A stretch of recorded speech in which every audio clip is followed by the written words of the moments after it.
Assalamualaikum warahmatullahi wabarakatuh. Malam bukan sekadar waktu untuk tidur, karena di balik gelapnya ada kisah yang tak pernah ingin kau dengar. Cerita tentang mereka yang kembali, tentang janji yang ditebus dengan darah. Selamat datang di channel Nanti Malam, tempat di mana suara dari dunia lain mulai terdengar. Di sebuah desa kecil di pinggiran Indramayu, berdirilah sebuah bengkel motor sederhana yang tak begitu mencolok. Namanya Bengkel Sigit Motor. Lokasinya berada di tepi jalan besar yang menghubungkan desa dengan kota, dengan atap seng bergelombang dan dinding dari bata yang belum diplester. Tak ada spanduk mencolok atau baliho iklan. Hanya papan kayu tua bertuliskan Sigit Motor yang tergantung miring di atas pintu masuk bengkel. Namun siapa sangka, bengkel itu menjadi perbincangan warga satu kecamatan. 2 tahun lalu, Pak Sigit adalah seorang montir serabutan. Ia biasa bekerja berpindah-pindah dari bengkel satu ke bengkel lain. Hidupnya pas-pasan. Istrinya, Bu Rina, kadang membantu jualan gorengan di pasar untuk menutup kebutuhan sehari-hari. Anak mereka, Aldi, masih duduk di bangku SMP keluarga. Kecil itu menjalani hidup seperti kebanyakan orang, sederhana dan penuh perjuangan. Namun entah mengapa, segalanya berubah begitu cepat. Dalam waktu kurang dari 1 tahun setelah membuka bengkelnya sendiri, Pak Sigit tiba-tiba dikenal sebagai montir yang ampuh. Hampir semua motor yang ia tangani selalu kembali mulus, bahkan lebih baik dari kondisi sebelumnya. Tak peduli seberapa parah kerusakannya, entah mogok total, kecelakaan parah, atau kelistrikan yang mati total. Begitu masuk ke bengkel Pak Sigit, motor itu akan kembali hidup dan berfungsi sempurna. Pelanggan berdatangan bukan hanya dari desa sekitar, tapi dari kota-kota tetangga. Kadang antrean motor sampai mengular ke pinggir jalan. Orang-orang rela menunggu berjam-jam, bahkan menginap demi ditangani langsung oleh tangan dingin Pak Sigit. Ada yang bilang Pak Sigit pakai ilmu khusus. Ada pula yang percaya bahwa ia hanya memang berbakat. Tapi semua sepakat, kesuksesannya tak masuk akal. Bengkel-bengkel lain di sekitar mulai mengeluh. Beberapa tutup karena tak sanggup bersaing. Pemiliknya bangkrut. Bahkan ada yang jatuh sakit tiba-tiba. Dukun kampung, Pak Uban, suatu hari berkata pelan saat ngobrol di warung kopi. Orang kaya mendadak tuh biasanya punya perjanjian, tapi orang-orang hanya menanggapi dengan tawa kecil. Tak ingin bicara lebih jauh. Bu Rina sendiri mulai merasakan perubahan dalam diri suaminya.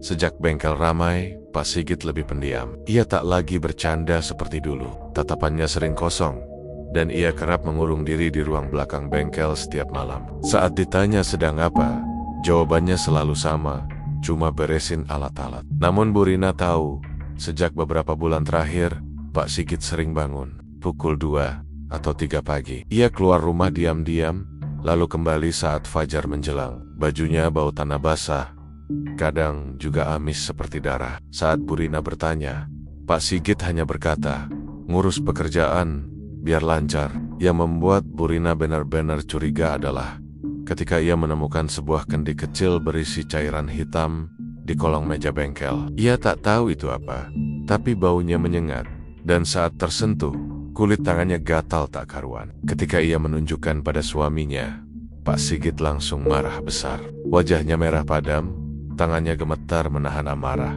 "Kamu jangan ikut campur urusan bengkel," bentaknya. Bu Rina terdiam. Dalam hatinya mulai tumbuh ketakutan. Suaminya bukan lagi Sigit yang dulu ia kenal. Ia seperti orang lain, seperti sosok yang menyimpan sesuatu yang gelap dan menakutkan. Namun di luar itu semua, kehidupan mereka berubah drastis. Rumah yang dulu kecil dan reot, kini dibangun 2 lantai. Aldi dibelikan motor sport mahal. Bu Rina tak perlu lagi berjualan gorengan, karena uang datang seperti mengalir. Bahkan dalam 1 bulan, mereka bisa membeli sebidang tanah kosong tak jauh dari bengkel. Kabarnya akan dijadikan cabang kedua. Warga semakin bertanya-tanya, dari mana semua ini berasal? Apakah benar Pak Sigit hanya mengandalkan keahliannya sebagai montir, atau ada kekuatan lain yang membantunya? Sampai suatu hari, seorang pemuda dari desa sebelah datang membawa motor mogok. Ia sempat curhat pada Bu Rina saat menunggu. Katanya, motornya baru saja diservis di bengkel lain, tapi malah makin parah. Saya dengar kalau kesini, motor bisa sembuh walau sudah parah sekalipun, katanya sambil tersenyum kecil. Tapi ada yang aneh, Bu. Teman saya katanya waktu kesini pas tengah malam dengar suara orang meringis dari dalam ruang belakang. Bukan suara manusia biasa. Suaranya berat dan dalam. Bu Rina hanya tersenyum paksa, tidak menjawab. Hari-hari berikutnya, desas-desus mulai beredar. Warga bilang mereka sering melihat bayangan tinggi besar melintas cepat di belakang bengkel saat malam. Ada pula yang bilang pernah mendengar suara geraman seperti suara binatang buas dari ruang belakang. Namun tak ada yang berani mengkonfirmasi langsung. Semua memilih diam. Mereka terlalu takut untuk mencari tahu lebih jauh. Karena tak satu pun dari mereka ingin bernasib seperti para pemilik bengkel yang sudah bangkrut atau lebih parah. Mati mendodok Bu Rina semakin dihantui kecurigaan, tapi ia tak bisa berbuat banyak. Semua yang mereka miliki sekarang berasal dari bengkel itu dari Pak Sigit. Tapi di lubuk hatinya, ia merasa bahwa semua ini tidak murni. Ada sesuatu yang kelam tersembunyi di balik keberhasilan suaminya. Sesuatu yang membuat merinding setiap kali malam tiba. Dan suara-suara aneh mulai terdengar dari balik tembok bengkel. Dan malam itu, untuk pertama kalinya, Bu Rina nekat mengintip ke dalam ruang belakang saat Pak Sigit tertidur. Apa yang ia lihat membuatnya terdiam, membeku di tempat. Di lantai ruangan itu, tergambar lingkaran besar dari darah, dengan 7 lilin hitam menyala. Di tengah lingkaran, tergeletak sehelai rambut dan serpihan tulang kecil yang menghitam. Bu Rina menutup mulutnya, bergetar hebat. Dalam hati, ia tahu, ini baru permulaan. Dan semua yang akan terjadi selanjutnya, tidak akan pernah bisa mereka kendalikan.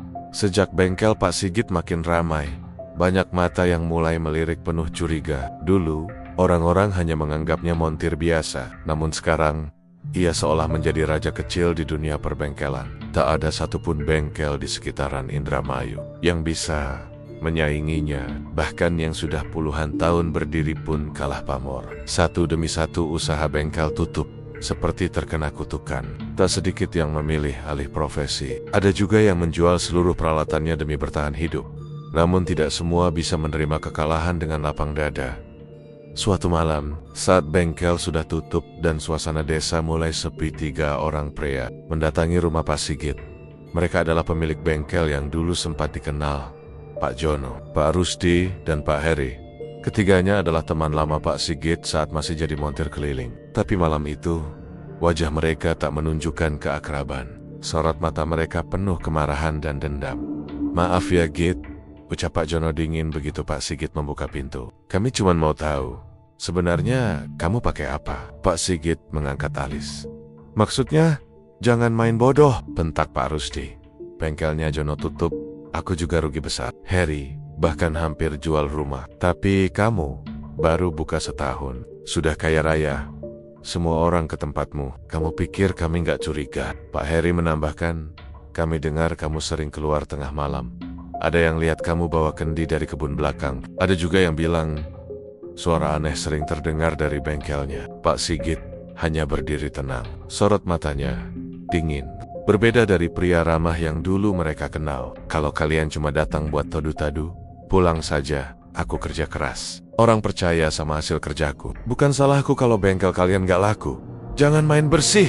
Dan Tokpak, Jono mulai maju selangkah. Tapi tiba-tiba, pintu rumah di belakang Pak Sigit menutup sendiri, seperti tertiup angin kencang. Padahal malam itu tidak ada angin sama sekali.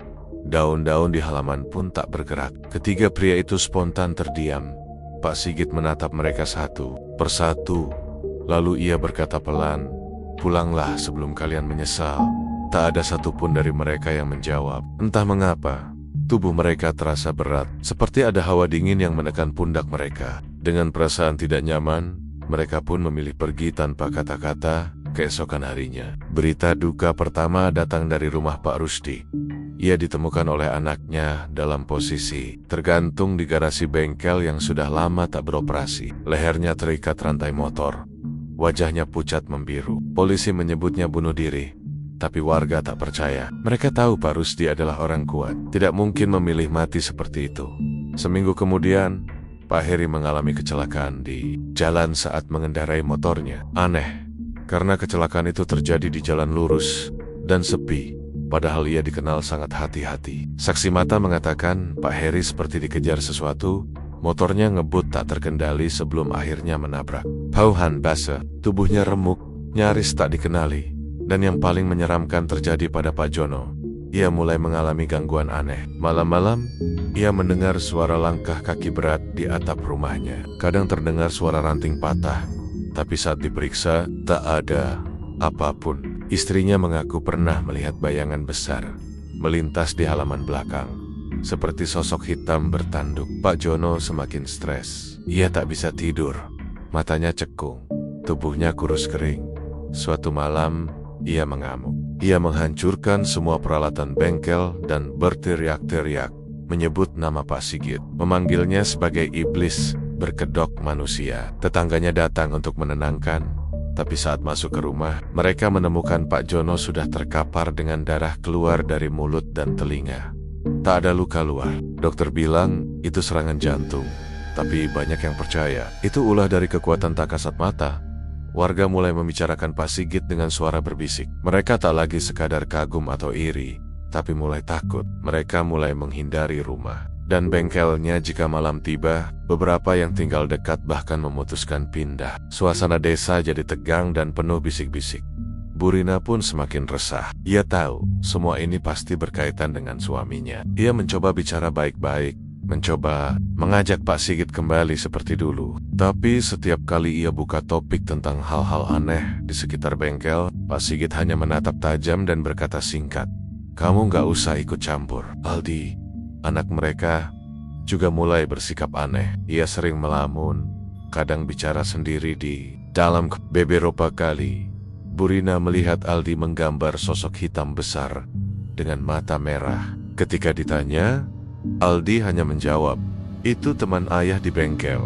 Malam-malam di rumah mereka tak lagi tenang. Kadang terdengar suara logam diseret, padahal semua alat sudah dikunci. Bau anyir darah samar-samar muncul dari arah ruang belakang bengkel. Lampu sering berkedip sendiri. Bahkan kucing peliharaan mereka yang biasanya tidur di ruang tengah kini tak berani masuk ke dalam rumah. Puncaknya pada malam Jumat Kliwon, saat angin bertiup kencang dan hujan turun deras, Burina mendengar suara orang menangis di belakang rumah. Suaranya lirih, perempuan, seperti orang yang sedang disiksa. Ia berlari keluar, membawa senter, tapi tak menemukan siapapun. Namun di bawah pohon mangga tua di belakang bengkel, ada bekas jejak kaki. Dan jejak itu bukan jejak manusia. Cetrak itu besar, dengan 4 jari mencengkeram tanah, seperti tapak binatang buas. Sejak malam itu, Burina sadar, apapun yang dilakukan suaminya demi mempertahankan bengkel itu sudah melampaui batas. Nyawa telah melayang dan dendam telah terbangun. Tapi ia belum tahu, itu baru permulaan. Kematian dan kengerian yang lebih besar masih akan datang, dan keluarganya akan berada di tengah pusaran pesugihan yang tak mengenal ampun.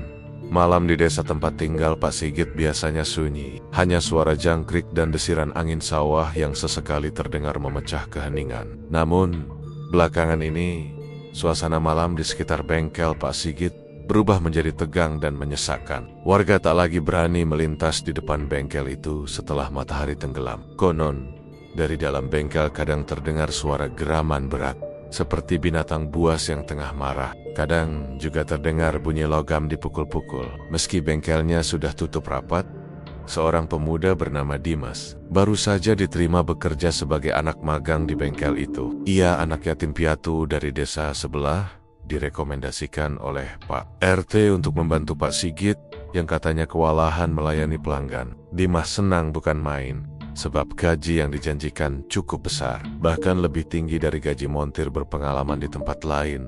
Namun, sejak hari pertama bekerja, Dimas mulai merasa ada yang tidak biasa. Pak Sigit selalu bersikap dingin padanya, tak pernah mengobrol, tak pernah bercanda, hanya memberi perintah dengan suara berat dan pandangan tajam. Dimas yang awalnya semangat, lama-lama merasa seperti hidup dalam tekanan. Tapi ia tetap bertahan, karena upahnya memang tak main-main. Suatu sore, Dimas tak sengaja menjatuhkan baut ke kolong lift hidrolik. Saat menunduk dan menyenter, ia melihat ada sesuatu yang aneh seperti tulang kecil berwarna hitam tertanam di tanah. Awalnya ia pikir itu hanya sampah, tapi bentuknya seperti jari manusia. Dimas bergidik, buru-buru berdiri, dan pura-pura tak melihat apapun.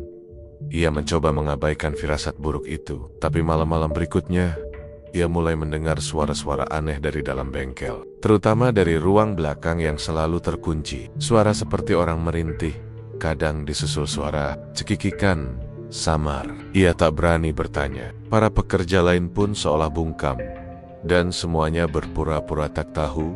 Namun rasa penasaran Dimas makin menjadi-jadi. Ia ingin tahu apa sebenarnya yang terjadi di bengkel itu. Hingga pada suatu malam Jumat Kliwon, kesempatan itu datang. Hari itu Pak Sigit bilang akan lembur sendirian di bengkel dan menyuruh semua pegawai pulang lebih awal. Dimas pamit seperti biasa, tapi diam-diam ia kembali lagi ke sekitar bengkel lewat pintu samping. Ia bersembunyi di balik tumpukan ban bekas, menunggu hingga malam makin larut. Sekitar pukul 2 dini hari, lampu ruang belakang bengkel menyala. Dimas mengintip pelan-pelan. Ia melihat Pak Sigit masuk sambil membawa sebuah kendi tanah liat dan sehelai kain putih. Ia mengenakan kain hitam melilit tubuhnya dan kepalanya ditutup kerudung kelam seperti seorang dukun. Perilakunya jauh dari seorang montir. Dengan langkah lambat, Pak Sigit menggambar lingkaran besar di lantai menggunakan cairan dari dalam kendi. Bau amis menyengat tercium hingga ke tempat Dimas bersembunyi. Cairan itu berwarna hitam pekat, seperti darah tua yang sudah mengental. Di sekeliling lingkaran itu, ia menyalakan 7 lilin hitam dan mulai merapalkan mantra dalam bahasa yang sama sekali tak dimengerti. Dimas menahan napas. Jantungnya berdegup kencang. Apa yang ia lihat malam itu melampaui logika.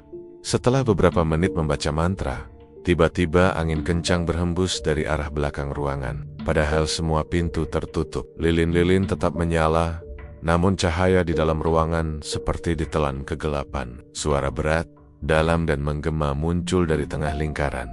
"Apa kau bawa tumbal baru?" Suara itu terdengar seperti berasal dari dasar sumur.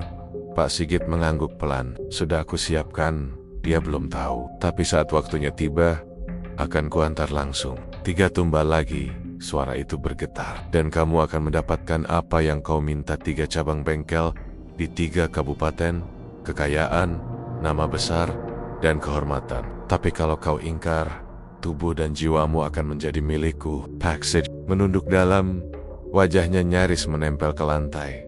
Dimas menutup mulutnya rapat-rapat. Seluruh tubuhnya gemetar. Ia tak percaya orang yang selama ini mengajarinya membongkar mesin dan mengganti oli ternyata melakukan perjanjian dengan makhluk gaib. Ia ingin lari, tapi kakinya seolah tertanam di lantai. Ia ingin berteriak, tapi suaranya tercekat. Tak lama kemudian, suara itu menghilang. Lilin-lilin padam bersamaan, dan suasana kembali hening. Pak Sigit terdiam dalam posisi sujud cukup lama, sebelum akhirnya berdiri perlahan dan keluar dari ruangan dengan wajah yang kosong. Begitu langkah Pak Sigit menjauh, Dimas keluar dari persembunyiannya dan lari secepat mungkin. Ia tak peduli dengan suara gesekan besi, tak peduli dengan hawa dingin yang tiba-tiba membungkus tubuhnya. Yang ia tahu, ia harus segera pergi dari tempat terkutuk itu. Keesokan harinya, Dimas tak datang bekerja. Ia menjelek Burina Mencoba, mencarinya, menghubungi rumahnya, bahkan melapor ke Pak RT. Tapi Dimas seperti ditelan bumi. Semua barangnya masih ada di rumah kontrakan, tapi tak ada satupun yang tahu kemana ia pergi. Warga mulai berspekulasi. Ada yang bilang Dimas pulang ke kampung halamannya. Ada juga yang percaya ia diculik makhluk halus. Tapi Burina punya firasat buruk. Ia ingat, malam sebelum Dimas hilang, anak itu menatapnya tajam saat berpamitan, seperti ingin mengatakan sesuatu tapi tak bisa, seperti menjerit lewat tatapannya. Dan anehnya, sejak Dimas hilang, bengkel Pak Sigit makin ramai, bahkan terlalu ramai. Pelanggan datang silih berganti tanpa henti. Uang mengalir seperti sungai, dan Pak Sigit mulai membangun bangunan baru di sebelah. Bengkel katanya untuk buka cabang servis mobil, tapi bagi Burina, semuanya terasa salah. Terlalu cepat, terlalu sempurna. Dan semua itu seolah dibayar dengan nyawa orang-orang tak berdosa. Malam-malam pun kembali dipenuhi suara tangisan lirih, geraman aneh, dan bau amis darah yang makin kuat. Burina mulai bermimpi buruk setiap malam, melihat bayangan Dimas berdiri di pojok ruang belakang, menatapnya dengan mata kosong dan tubuh berlumuran oli hitam pekat. Dan di dalam hatinya Burina mulai sadar, Dimas bukan satu-satunya. Akan ada tumbal-tumbal lain, dan mungkin anaknya sendiri yang akan menjadi korban berikutnya. Hampir 2 minggu sejak Dimas menghilang tanpa jejak, suasana di rumah Pak Sigit makin mencekam. Meski di mata warga sekeliling bengkel itu tampak makin berjaya, di balik tembok rumah besar 2 lantai milik Pak Sigit, ada ketakutan yang mengendap, membentuk kabut gelap yang makin pekat hari demi hari. Bu Rina, yang biasanya hanya diam dan menurut pada suaminya, mulai merasa ada sesuatu yang tidak bisa lagi ia abaikan. Hatinya terus-menerus diganggu firasat buruk, terlebih sejak Aldi, anak mereka satu-satunya, mulai jatuh sakit. Awalnya hanya demam biasa, tapi setiap malam Jumat Kliwon, suhu tubuh Aldi melonjak tinggi. Ia menggigil, wajahnya pucat, dan mulutnya bergumam pelan dalam tidur. Kata-kata yang diucapkannya bukan bahasa biasa. Kadang terdengar seperti bahasa Jawa kuno yang diucapkan terbalik, kadang seperti bisikan dari dasar sumur. Bu Rina tak tahan. Ia sudah membawa Aldi ke bidan, ke puskesmas, bahkan ke dokter spesialis anak di kota, tapi tak ada satupun yang bisa menjelaskan apa penyakitnya. Hasil pemeriksaan selalu menunjukkan bahwa Aldi dalam kondisi sehat. Namun setiap malam Jumat, demam itu kembali. Dan setiap kali Aldi terbangun dari mimpi buruknya, ia selalu mengatakan hal yang sama. "Ada yang manggil aku, Bu," dari bawah lantai bengkel. Kalimat itu membuat darah Bu Rina membeku. Malam-malam berikutnya, Bu Rina semakin sering terbangun karena mimpi-mimpi aneh. Dalam mimpinya, ia melihat Pak Sigit berdiri di tengah lingkaran darah bersama makhluk hitam besar bertanduk di sekeliling mereka. Terlihat banyak orang yang ia kenal. Beberapa karyawan lama bengkel itu tergeletak dalam kondisi mengerikan. Ada yang terpotong, ada yang menghitam seperti terbakar, dan satu persatu wajah mereka perlahan dikenali oleh Bu Rina.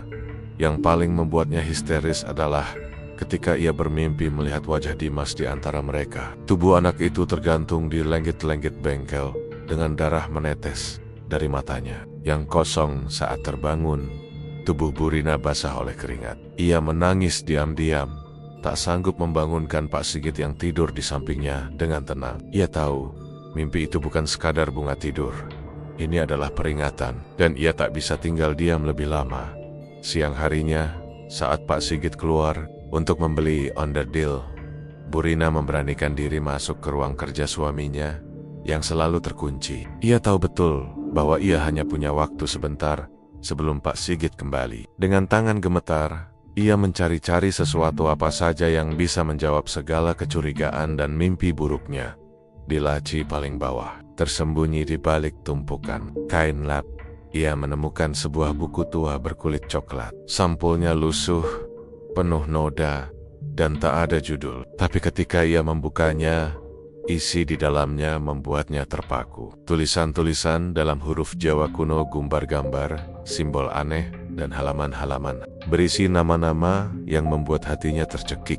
Ada daftar nama mantan pegawai bengkel, nama-nama yang pernah bekerja bersama Pak Sigit, dan semuanya memiliki kesamaan, keluar mendadak tanpa kabar. Dimas adalah nama terakhir yang tertulis di sana. Di samping setiap nama, terdapat simbol lingkaran merah dengan tanda silang, seolah menandakan bahwa orang tersebut sudah selesai. Bu Rina menahan napas saat menemukan sebuah halaman yang berisi doa atau mantra yang ditulis dengan darah. Di bawahnya tertulis tanggal-tanggal. Semuanya bertepatan dengan hari-hari para karyawan menghilang. Ini bukan kebetulan, ini pengorbanan, ini tumbal. Dan saat ia membalik halaman terakhir, jantungnya nyaris berhenti berdetak.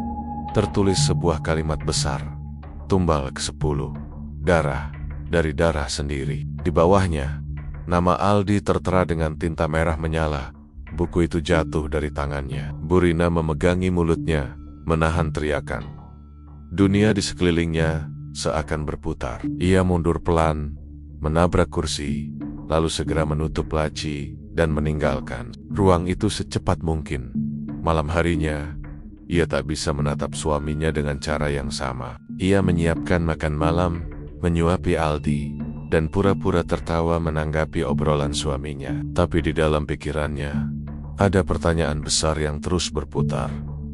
Apakah Pak Sigit benar-benar tega mengorbankan anaknya sendiri demi kekayaan? Tapi, mengingat bagaimana ia telah mengorbankan karyawan-karyawannya, jawabannya seolah sudah jelas. Beberapa hari kemudian, Bu Rina kembali dikejutkan oleh kabar dari warga sekitar. Ada seorang mantan karyawan lama Pak Sigit, Yadi namanya. ditemukan tewas di rumah kontrakannya. Ia menggantung diri di kamar mandi dengan tali tambang. Aneh, sebab sebelum itu Yadi sempat berteriak-teriak di jalan, mengaku dibayangi oleh makhluk hitam yang terus mengejarnya. Ia bahkan sempat berteriak menyebut nama Pak Sigit di depan masjid, menyumpahinya di hadapan warga. Setelah kematian Yadi, muncul lagi satu kabar. Tukang cuci motor di bengkel, Seno, tiba-tiba lumpuh. Ia mendadak jatuh saat mencuci motor pelanggan. Tak bisa bicara, tak bisa bergerak. Saat ditanya keluarganya, matanya hanya memandangi langit-langit dengan ekspresi kosong dan air mata terus mengalir. Dokter pun tak bisa menjelaskan kondisi medisnya. Tapi warga mulai paham, ini bukan penyakit, ini kutukan. Bu Rina tak sanggup menahan semuanya sendiri. Ia mulai mencari bantuan. Ia mendatangi seorang ustadz tua di kampung sebelah, Ustadz Marzuki, yang dikenal bisa menangani gangguan gaib. Awalnya sang ustadz enggan terlibat, tapi saat Bu Rina menyebut nama suaminya, wajah Ustadz Marzuki berubah serius. "Kamu harus bersiap, nak," kata ustadz itu pelan. "Jalan yang ditempuh suamimu bukan jalan B. Kalau dia sudah berani mencatat nama anaknya sendiri, berarti waktunya sudah dekat. Kau harus kuat. Karena yang kamu lawan bukan hanya manusia, tapi perjanjian dengan setan." Bu Rina pulang dengan hati kalut, tapi ia tak bisa menunggu lebih lama. Ia tahu Aldi tak bisa menjadi korban berikutnya. Ia tak peduli jika harus melawan suaminya sendiri, karena dalam hatinya ia yakin Pak Sigit bukan lagi pria yang dulu ia nikahi. Sosok yang sekarang tinggal di rumah itu hanyalah bayangan seorang ayah dan suami yang hatinya telah ditukar dengan kekayaan. Dan malam itu, ketika Aldi kembali demam dan meracau, tubuhnya menggigil hebat seperti akan kejang, Bu Rina tak sanggup lagi menahan tangis. Ia peluk anaknya erat-erat, lalu berbisik dengan suara bergetar, "Ibu janji, ibu akan selamatkan kamu, walau harus ibu sendiri yang melawan ayahmu. Karena malam-malam berikutnya, darah akan tumpah, dan pilihan yang tersisa hanyalah siapa yang akan lebih dulu menjadi korban berikutnya." Desa tempat tinggal Pak Sigit yang biasanya damai dan tenang, perlahan berubah menjadi tempat yang penuh kegelisahan. Warga yang dulu bangga memiliki bengkel terbaik di daerah mereka, kini memilih menjauh. Jalan depan bengkel yang dulu ramai mendadak sepi setiap malam. Orang-orang mulai berbisik kalau tempat itu tak lagi dihuni hanya oleh manusia. Sejak kematian beberapa mantan pegawai dan menghilangnya Dimas yang misterius, suasana bengkel terasa berbeda. Siang hari tetap ramai seperti biasa, pelanggan datang bergantian. Uang mengalir deras, dan Pak Sigit terlihat seperti pria paling sukses di desa itu. Tapi begitu malam tiba, bengkel berubah menjadi tempat yang asing, penuh hawa berat dan sunyi. Yang tak wajar, malam-malam itu bangan-biangan hitam mulai bermunculan. Beberapa warga yang nekat melintas mengaku melihat sosok besar bertengger di atap bengkel. Bentuknya samar, seperti gabungan antara manusia dan binatang. Tinggi, hitam, legam, dan bermata merah menyala. Sosok itu hanya diam, seolah mengawasi siapapun yang berani mendekat. Seorang tukang bakso keliling, Pak Jali, pernah melihatnya dengan mata kepala sendiri. Malam itu, sekitar pukul 9, ia lewat depan bengkel, karena rutenya memang memutar ke arah pasar. Saat mendorong gerobaknya, ia merasa seperti diawasi. Ketika menengadah, jantungnya nyaris berhenti. Di atap bengkel, berdiri sosok besar dengan punggung membungkuk dan leher yang panjang menjulur ke depan. Matanya merah menyala, dan dari tubuhnya menguap asap hitam pekat. Pak Jali ketakutan. Ia hampir menjatuhkan gerobaknya. Dengan kaki gemetar, ia mundur perlahan, tapi yang paling membuatnya tak bisa tidur berhari-hari adalah sosok itu tersenyum padanya. Senyum lebar, lehernya menekuk seperti ular, dan sepasang gigi besar mencuat dari rahangnya. Sejak malam itu, Pak Jali berhenti berjualan malam hari. Ia sakit demam selama 3 hari, dan tak berani menceritakan apa yang ia lihat kepada siapapun kecuali kepada Bu Rina.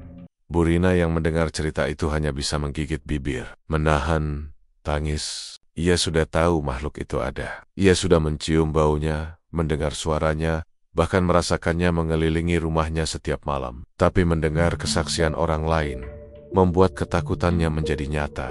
Makhluk itu bukan hanya bagian dari mimpi buruk, bukan hanya hasil dari kegelisahannya. Ia benar-benar ada, dan kini ia menjaga bengkel suaminya Tak hanya Pak Jali, seorang anak muda iseng bernama Iwan pernah nekat menerbangkan drone di sekitar bengkel untuk membuat konten YouTube. Ia ingin membuktikan bahwa rumor tentang makhluk hitam itu hanya omong kosong. Malam itu, ia merekam dari kejauhan, tepat pukul 12 malam. Awalnya, drone itu terbang lancar, memperlihatkan bengkel yang tampak tenang dan gelap. Tapi beberapa menit kemudian, layar handphonenya menunjukkan sesuatu yang tak bisa dijelaskan. Ada pergerakan di atap bengkel. Bayangan hitam besar muncul, perlahan dari sisi belakang. Ia merangkak, seperti binatang, lalu berdiri dan menatap langsung ke arah kamera drone. Tiba-tiba layar ponsel Iwan berkedip. Dronenya mendadak kehilangan kendali dan jatuh menghantam jalan dengan keras. Iwan panik. Ia berlari mengambil dronenya yang hancur, lalu pulang dengan tubuh gemetar. Malam itu, ia mimpi buruk. Dirinya berada di dalam bengkel Pak Sigit, terkurung di dalam lingkaran api. Sementara makhluk hitam itu mendekat dengan taring terbuka. Saat terbangun, Iwan mimisan dan seluruh tubuhnya lemas. Keesokan paginya, ia dilarikan ke rumah sakit karena kejang mendadak.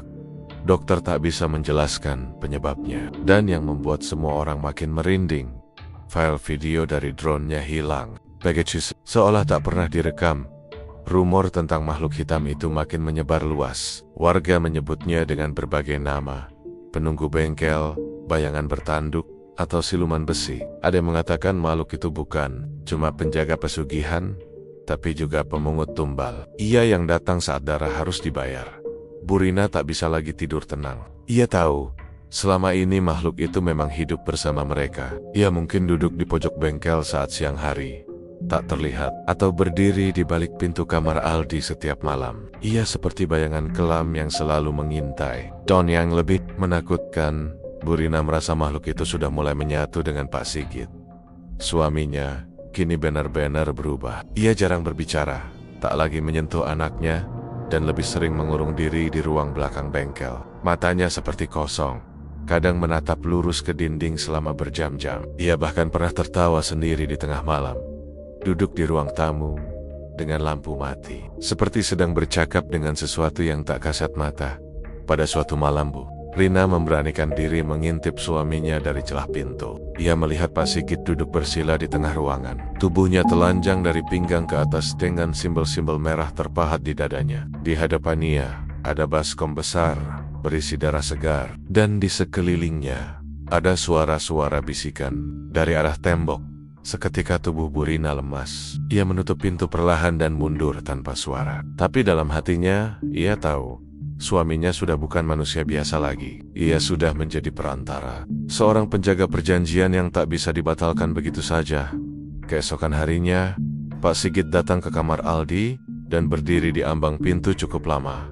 Ia tidak bicara, hanya menatap anaknya yang tengah tidur lelap. Burina melihat itu dari dapur, dan detik itu juga, nalurinya sebagai seorang ibu membuncah. Ia tahu, waktunya sudah dekat. Aldi sedang diincar, bukan lagi secara perlahan, tapi terang-terangan hari-hari berikutnya. Setiap kali Aldi sakit atau meracau Burina selalu menyelimuti tubuh anaknya dengan kain doa dan membaca ayat suci dengan suara lirih. Ia menjaga Aldi seperti sedang melindungi emas terakhir yang ia miliki. Ia bahkan mengunci kamar dari dalam setiap malam, tidur dalam pelukan anaknya, dengan pisau dapur di bawah bantal. Dan sementara itu, makhluk hitam itu terus menunggu, duduk di atap bengkel, melintasi tembok rumah, merayap di balik langit-langit kamar, dan sesekali menampakkan dirinya di balik cermin. Ia bukan lagi sekadar penjaga pesugihan. Ia adalah iblis yang lapar, dan kini ia menagih tumbal terakhir yang dijanjikan, darah anak sendiri. Burina tahu, pertarungan besar akan segera tiba. Pertarungan antara ibu yang melindungi anaknya melawan suami yang sudah menjual jiwanya sendiri. Malam itu hujan turun deras membasahi jalanan Indramayu, disertai angin kencang yang membuat pohon-pohon bergoyang liar. Di dalam rumah, Burina duduk sendirian di ruang tamu, menggenggam tasbih dan berzikir pelan. Matanya berkaca-kaca menatap ke arah jendela. Sudah seminggu ini suasana rumah menjadi makin mencekam. Pak Sigit jarang pulang, dan kalaupun pulang, hanya untuk mandi dan mengambil baju bersih, lalu kembali ke bengkel dengan alasan banyak kerjaan. Namun Burina tahu, Itu bukan alasan sesungguhnya. Sejak anaknya, Aldi, mulai sakit-sakitan, ia merasa ada sesuatu yang tidak beres.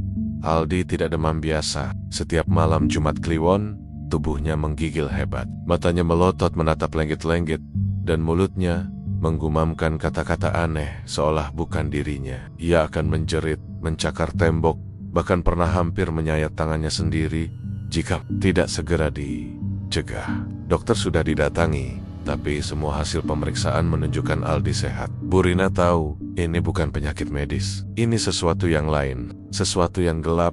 Pagi harinya, seorang pria tua dengan pakaian serba putih dan ikat kepala khas Jawa datang mengetuk pintu rumah mereka. Ia memperkenalkan diri sebagai Ki Baryan, mantan dukun dari desa tetangga yang kini telah tobat dan memilih. Jalen, tatapan matanya tajam namun tenang, dan dari gerak-geriknya, Bu Rina bisa merasakan wibawa yang kuat terpancar darinya. Ki Baryan berkata bahwa ia datang karena mendapat panggeret atau bisikan dari alam gaib, bahwa rumah ini sedang diliputi ancaman besar.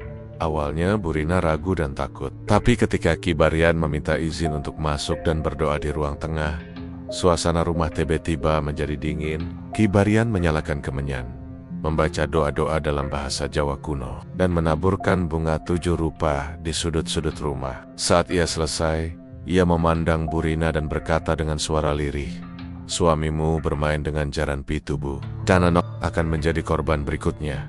Bu Rina terkejut. Ia tidak mengerti apa itu jaran pitu.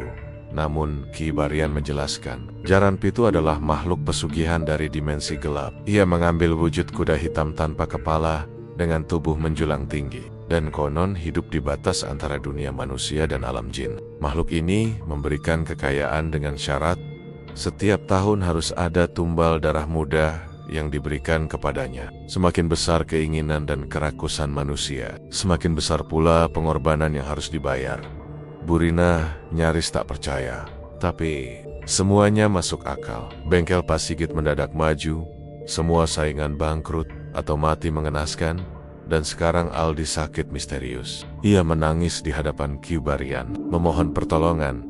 Ki Baryan meminta waktu semalam untuk melakukan tirakat dan puasa mutih di masjid tua di ujung desa. Ia akan meminta petunjuk dari alam gaib tentang langkah yang harus diambil. Malamnya Bu Rina tidak bisa tidur. Ia hanya bisa memandangi wajah Aldi yang pucat dan kurus di dalam kamarnya. Sesekali tubuh anak itu menggeliat dan mengigau, menyebut nama ayahnya dengan suara yang bukan suara Aldi.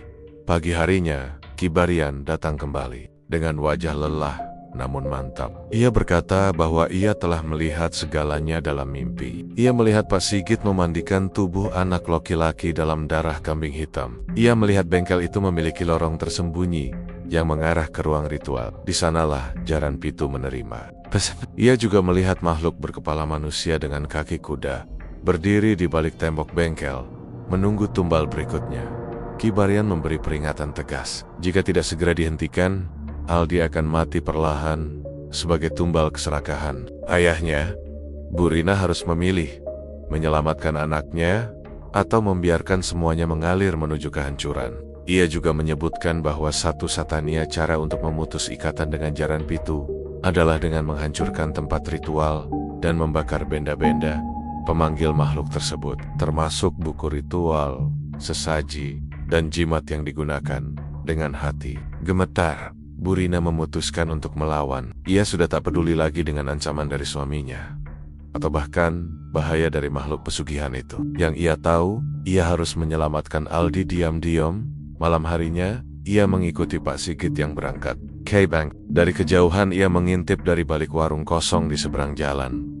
Pak Sigit masuk ke bengkel, lalu terkunci dari dalam. Sekitar 1 jam kemudian, suara gamelan halus terdengar samar-samar dari dalam. Suara kuda meringki. Aroma amis seperti darah menyebar di udara. Bu Rina menggigit bibirnya menahan tangis. Air mata menetes deras di pipinya. Malam itu ia pulang ke rumah dengan hati hancur. Tapi ia juga tahu, ini belum akhir. Ini justru awal dari pertempuran besar. Pertempuran antara cinta seorang ibu melawan kutukan pesugihan yang mengerikan. Besok malam, kata Ki Baryan, semuanya akan berubah, entah menjadi keselamatan atau menjadi neraka yang tak akan pernah bisa dilupakan.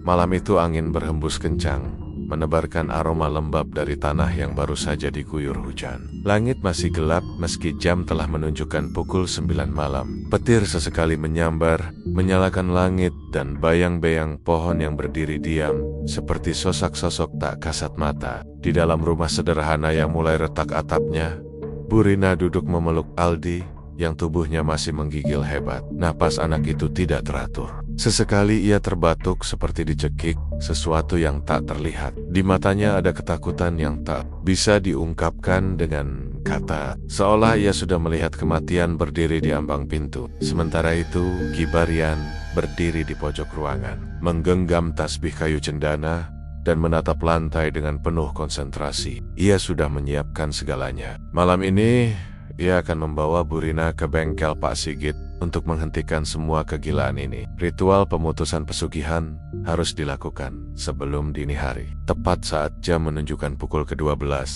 Karena saat itu, makhluk jaran pitu akan turun dari alamnya dan mengambil tumbal yang telah ditetapkan. Jika mereka terlambat, maka Aldi akan menjadi korban. Dan setelah itu, siapapun yang berada di rumah akan ikut terseret dalam kutukan panjang yang tak berkesudahan. Burina menyelimuti tubuh Aldi dan membaringkannya di tempat tidur. Ia mencium kening anaknya, lalu berbalik pada Kibarian dengan sorot mata penuh tekad. Biar saya yang ikut, Ki. Saya ingin lihat dengan mata kepala sendiri apa yang sudah suami saya lakukan.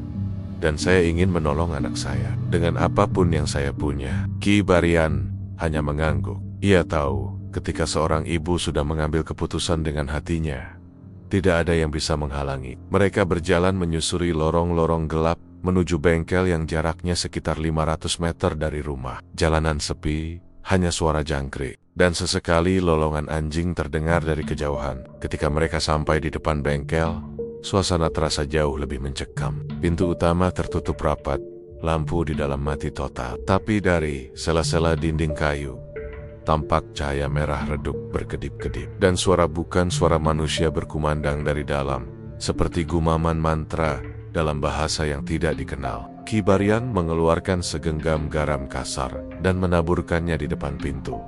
Ia lalu mengucapkan doa dengan lirih. Dalam sekejap, angin berhenti. Suara-suara aneh itu mereda. Ia mendorong pintu dengan pelan, dan betapa terkejutnya mereka melihat isi bengkel. Ruang depan bengkel sudah berubah. Bukan lagi dipenuhi motor dan onderdil, melainkan altar ritual berlapis kain hitam dan merah. Ada patung kuda tanpa kepala di tengah ruangan, berlumuran darah segar. Di sekelilingnya burger bongko-bongka kecil dari tanah liat yang dibakar setengah matang. Wewangian aneh bercampur dengan bau amis. Darah memenuhi ruangan. Di pojok kanan, Pak Sigit berdiri membelakangi mereka, mengenakan jubah hitam dengan simbol-simbol asing. Tangannya terangkat ke atas, menggenggam benda seperti pecut dari rambut manusia. "Sigit!" teriak Burina dengan suara pecah. Pak Sigit menoleh perlahan, dan wajahnya terlihat bukan seperti biasanya. Matanya memerah, seperti terbakar api. Bibirnya tersenyum dingin, namun tubuhnya seperti dikendalikan oleh kekuatan lain. Ia tidak tampak terkejut dengan kehadiran istrinya dan Kibarian. Justru ia berkata dengan suara berat, "Kalian sudah terlambat. Tumbal sudah ditentukan, tidak bisa diubah." Kibarian maju selangkah, menantang aura gelap yang memenuhi tempat itu. Ia mengangkat sebilah keris kecil dan menancapkannya ke lantai. Tanah. Sebuah getaran keras mengguncang ruangan. Api dari lilin-lilin ritual mendadak berkobar tinggi. Patung kuda hitam itu mulai bergerak perlahan, menunduk seolah menyambut sesuatu. Burina menjerit ketika dari patung itu keluar asap hitam pekat, membentuk sosok kuda besar dengan kaki manusia, dan kepala menghilang seperti kabut. Jaran pitu muncul di hadapan mereka. Napasnya berat, tubuhnya dipenuhi luka terbuka, dan dari leher yang buntung mengucur darah tak henti. Makhluk itu berjalan menuju Burina, menoleh meski tak punya kepala, lalu berdiri diam menunggu. "Sigit!" Burina kembali berteriak. "Kalau memang kau ingin tumbal, ambil aku. Jangan anak kita." Pak Sigit goyah. Untuk sesaat, matanya kembali normal, tapi hanya sebentar. Jaran pitu menggeram, dan aura hitam kembali membalut tubuh suaminya. Ia mengangkat pecut dan melangkah maju. Tapi sebelum ia sempat mengayunkan cambuknya, Kibarian menghantam tanah. Tengen Kares, kilatan cahaya menyambar, mengenai tubuh Pak Sigit yang langsung terhempas. Makhluk jaran pitu mengaum, tubuhnya menggeliat dan berubah seperti arang terbakar. Ia mencoba menyerang, tapi Ki Barian dengan tenang mengangkat tangan dan membacakan doa-doa dengan penuh getaran. Burina meraih sumbu dari altar dan menyulutkannya ke benda-benda pesugihan, buku ritual, jimat, dan sesaji. Api langsung menyambar tinggi, membakar seisi ruangan dengan cepat. Bau menyengat menyebar ke seluruh tempat. Makhluk itu meraung untuk terakhir kalinya, lalu tubuhnya meledak menjadi kabut hitam yang langsung menghilang dalam sekejap. Api terus berkobar, membakar bengkel dari dalam. Ki Barian menarik Burina keluar, tepat sebelum bangunan itu runtuh. Mereka berdiri di pinggir jalan, terengah-engah, melihat api membakar habis bengkel tempat pesugihan itu berkembang. Pak Sigit tergeletak tak sadarkan diri di dekat pagar. Ia masih hidup, tapi tubuhnya seperti kehilangan jiwa. Matanya kosong menatap langit, tak bisa bicara, tak bisa bergerak. Seolah sebagian dari dirinya ikut terbakar bersama makhluk yang selama ini ia sembah. Malam itu, langit mendadak cerah, hujan berhenti, bintang-bintang mulai terlihat satu persatu. Burina memandang Ki Barian dengan mata berlinang. Apakah Aldi akan sembuh? Ki Barian hanya tersenyum samar. Kita lihat besok pagi, tapi satu hal pasti, ikatannya sudah terputus. Burina menatap api yang masih menjilat sisa-sisa bengkel suaminya. Ia tahu hidup mereka tak akan sama lagi. Tapi di dalam hatinya, ia bersyukur. Ia telah memilih jalan benar, meski dengan luka yang tak akan pernah bisa sembuh sepenuhnya. Malam itu hujan mengguyur Indramayu tanpa henti. Langit tampak kelabu, seperti menyimpan amarah yang tak terucap. Sejak kejadian Aldi menghilang dan kemudian ditemukan dalam keadaan lemas, tak sadarkan diri, di ruang tersembunyi, di bawah lantai bengkel. Suasana di rumah Pak Sigit berubah drastis. Burina jarang berbicara, tatapannya kosong dan wajahnya tampak seperti bayangan dirinya sendiri. Aldi belum pulih total, masih sering mengigau dan menangis di malam hari. Kadang tubuhnya menggigil hebat, meski tanpa demam, dan matanya memandang kosong seperti melihat sesuatu yang tak kasat mata. Pak Sigit tetap menjalankan bengkelnya seperti biasa, bahkan tampak lebih bersemangat. Ia merekrut beberapa anak muda baru untuk magang dan membuka bengkel cabang kecil di jalur Pantura. Tapi warga sekitar mulai merasakan hal-hal aneh. Setiap malam Jumat, terdengar suara mesin motor menyala sendiri dari dalam bengkel. Padahal semua kunci motor disimpan dan pintu terkunci. Bahkan pernah terdengar suara tawa parau dan berat yang membuat bulu kuduk berdiri. Warga yang melintas di depan bengkel pada malam hari mulai menghindar. Ada seorang driver ojek online yang pernah cerita bahwa ia melihat sesosok tinggi besar dengan mata merah duduk di atap bengkel, seperti mengawasinya. Saat ia berusaha merekam dengan ponselnya, tiba-tiba layar ponsel retak dan motornya mati mendadak. Sopir itu sampai trauma dan enggan menerima orderan yang melewati daerah itu. Isu menyeramkan makin santer setelah seorang karyawan magang bernama Widi menghilang tanpa jejak. Terakhir terlihat, Widi sedang mengantar kopi ke ruang belakang bengkel. Setelah itu, tak pernah ada yang melihatnya lagi. Pak Sigit hanya mengatakan bahwa Widi keluar tanpa pamit dan mungkin kabur karena masalah keluarga. Tapi anehnya, Ibu Widi bersikeras bahwa anaknya tidak pernah kembali ke rumah. Laporan ke polisi pun tak membuahkan hasil. Mereka hanya mencatat sebagai kasus orang hilang biasa. Namun yang membuat warga benar-benar geger adalah kejadian di malam Senin WJ. Sebuah keluarga yang sedang melintas dari arah Kecamatan Jatibarang melaporkan bahwa mereka melihat barisan motor dengan pengendara tanpa kepala keluar dari bengkel Pak Sigit. Semuanya melaju pelan. Suara mesinnya berat dan berderam, seperti suara binatang, bukan kendaraan. Saat keluarga itu menceritakan kejadian itu di media sosial, postingannya langsung viral. Tapi anehnya, 2 hari kemudian akun media sosial mereka menghilang. Bahkan mereka sekeluarga pindah tanpa kabar. Burina makin tertekan. Ia mulai melihat sosok Aldi duduk termenung sambil bicara sendiri. Kadang suara Aldi berubah berat dan serak, seperti bukan suara anak-anak. Dalam tidurnya, Burina sering bermimpi berada dalam ruang gelap penuh oleh hitam yang menggenang. Dan dari balik kegelapan muncul tangan-tangan pucat yang menariknya. Ketika terbangun, ia sering menemukan bekas cakaran di lengannya. Ia mencoba menghubungi ustadz dan beberapa orang pintar, tapi semua menolak datang. Mereka bilang ada kekuatan besar yang menguasai tempat itu. Satu-satunya yang bersedia membantu adalah Ki Baryan, mantan dukun tua yang dulu pernah memperingatkan Burina soal perjanjian pesugihan Pak Sigit. Ki Baryan datang dengan wajah muram. Ia mengatakan bahwa makhluk yang bersarang di bengkel Pak Sigit bukanlah makhluk biasa. Itu adalah entitas kuno yang disebut sebagai Jaran Pituroh Jahat yang menuntut darah laki-laki muda sebagai tumbal berulang. Bila tidak diberi, ia akan menagih langsung, bahkan dari keluarga sendiri. Dan karena Aldi pernah dijadikan persembahan, ikatan jiwanya sudah terikat. Jiwa anak itu sudah dicicipi, ucap Ki Baryan dengan suara parau. Kalau tidak segera dilepaskan, dia akan jadi milik makhluk itu selamanya. Pak Sigit yang mendengar percakapan itu hanya tertawa kecil. Ia tak peduli lagi. Baginya, semua pengorbanan itu sepadan. Bengkelnya kini paling besar se-Indramayu. Bahkan sudah mulai dikenal di Cirebon. Kekayaannya melimpah, dan kini ia tengah membangun showroom motor bekas. Ia tak lagi takut, karena ia merasa dilindungi oleh makhluk itu. Namun kesombongan Pak Sigit mulai memakan dirinya sendiri. Pada malam-malam tertentu, suara tangisan terdengar dari ruang bengkel meski tak ada orang. Lampu berkedip sendiri dan beberapa motor pelanggan mogok tanpa sebab. Ketika dibawa ke bengkel lain, semua motor itu rusak parah di bagian mesin dalam, seolah-olah dihantam benda keras dari dalam. Banyak pelanggan mulai merasa resah. Beberapa mengeluh mimpi buruk setelah servis di bengkel Pak Sigit.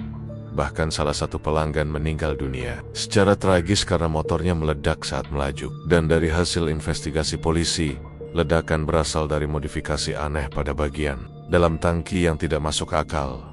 Warga mulai berkumpul dan membuat petisi menolak keberadaan bengkel itu. Tapi malam setelah petisi dibuat, kantor kelurahan yang menampung dokumen petisi justru terbakar. Tanpa sebab yang jelas, api hanya melahap ruangan yang menyimpan dokumen itu dan tak merembet ke tempat lain. Keesokan harinya, di pintu rumah ketua RT tertempel secari kertas bertuliskan tangan kasar yang ikut campur akan jadi tumbal selanjutnya. Burina kini makin takut. Ia tahu bahwa sesuatu yang sangat mengerikan sedang berjalan, dan bila tidak dihentikan, semua akan musnah. Ia mencoba membawa Aldi kabur malam hari, tapi tak berhasil. Ketika mereka hampir keluar dari gang, motor mereka terbalik sendiri dan Aldi kejong-kejong sambil teriak, "Aku nggak boleh pergi, aku miliknya."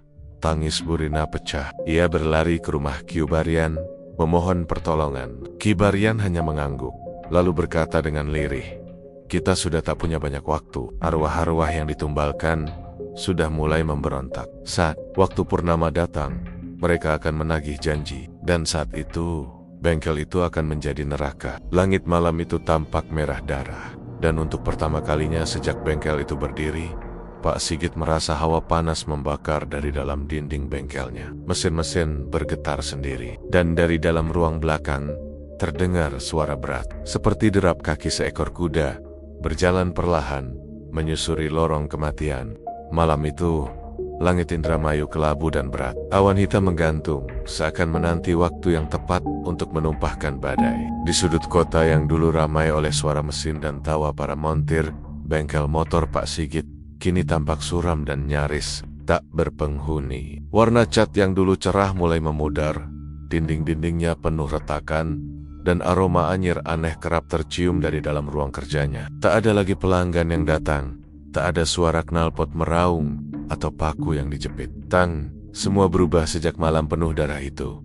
Burina duduk di teras rumah, menatap kosong ke arah bengkel. Wajahnya pucat, matanya sembab karena terlalu sering menangis. Sejak Aldi menghilang, hidupnya seperti kehilangan nyawa. Ia tahu suaminya menyembunyikan sesuatu yang berkaitan dengan pesugihan mengerikan itu. Tapi ia terlalu takut untuk menanyakan langsung. Pak Sigit makin sering mengurung diri di ruang belakang bengkel, berbicara sendiri dengan suara yang dalam dan berat. Kadang terdengar bukan seperti suara manusia. Pernah suatu malam, Burina mengintip lewat celah pintu dan melihat sosok hitam berambut panjang berdiri di belakang suaminya, memeluknya dari belakang. Tubuh Pak Sigit gemetar, namun tidak melawan, seolah menyerahkan dirinya pada makhluk itu.